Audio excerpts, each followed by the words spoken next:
যেমন ধরেন আমি আমার নিজের কথাই বলি, আমার হিসাবটা আমি মিলাতে পারতেছি না। আমি 18-19 বছর বিদেশ করলাম, ঠিক আছে, এমন একটা ব্যর্থ, না পারলাম নিজের লাইফস্টাইল চেঞ্জ করতে, না পারলাম ফ্যামিলিকে সময় দিতে।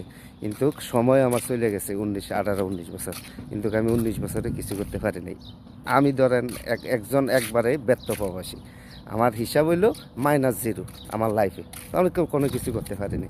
তো আবার কই মাঝে মধ্যে যে নিজেরও ব্যর্থতা আছে, নিজের কোনো কাজের এক্সপিরিয়েন্স নাই গেল, লেখাপড়া নাই গেল। তো আমার দ্বারা কেমন হইব কোন।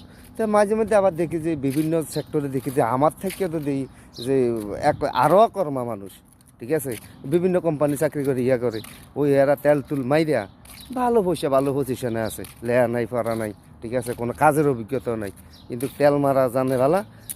মানে কোম্পানির মধ্যে বিভিন্ন জায়গায় বিভিন্ন সেক্টরে আছে না, অস্তা দিয়া ভালো ভালো পজিশন আছে, ভালো পয়সা কামাইতে পারে।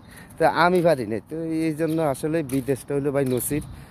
এই কিনা কয়, কেউ সাকসেস হয়, কেউ হয় না।